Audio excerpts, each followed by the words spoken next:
শবে বরাতের রোজা কয়টা রাখবেন এবং কি বারে শবে বরাতের রোজা রাখবেন, এবং শবে বরাতের রোজার নিয়ত করবেন কিভাবে অনেক দর্শক জানেন না, এবং শবে বরাত রজনীতে কিভাবে শবে বরাতের নামাজ পড়বেন, কত রাকাত শবে বরাতের নামাজ পড়বেন, কোন সূরা দ্বারা শবে বরাতের নামাজ পড়বেন অনেক দর্শক জানেন না।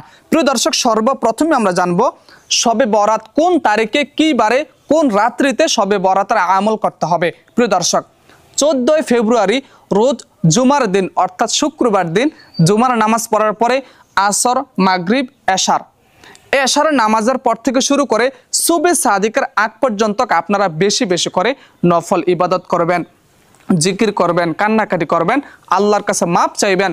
আল্লাহর হাবিব সাল্লাল্লাহু আলাইহি ওয়াসাল্লাম বলেন, শবে বরাত রজনীতে তোমরা বেশি বেশি করে আমল করো, কান্নাকাটি করো এবং পরের দিন তোমরা রোজা রাখো। অর্থাৎ জুমার দিন তো জুমার নামাজ পড়বেন, জুমার রাত্রিতে বেশি বেশি করে আমল করবেন, কান্নাকাটি করবেন এবং পরের দিন তোমরা রোজা রাখবা। তো এই জন্য চেষ্টা করতে হবে শনিবার অর্থাৎ জুমার দিন রাত্রেবেলা আপনারা সেহরি করবেন, সুবে সাদিকের পূর্বে শনিবার সারাদিন রোজা রাখবেন, ইফতারি করবেন, শনিবার সন্ধ্যাবেলায় ইফতারি করার মাধ্যমে শবে বরাত রোজাটি সম্পূর্ণ করবেন এবং এই ইফতারি সামনে নিয়ে একটা দোয়া পড়বেন, আল্লাহুম্মা লাকা সুমতু আলা রিজকিকা ওয়া আফতারতু বিরহমাতিকা ইয়া আরহামার রাহিমিন। প্রিয় দর্শক, যদি কেউ মনে চায় অবশ্যই জুমার দিন একটা রোজা রাখবেন এবং শনিবার দিন একটা রোজা রাখবেন। যদি আরও পারেন বৃহস্পতিবার, শুক্রবার, শনিবার, রবিবার অথবা শুক্র, শনি, রবি মোট 3টা রোজা রাখার চেষ্টা করতে হবে ইনশাআল্লাহ।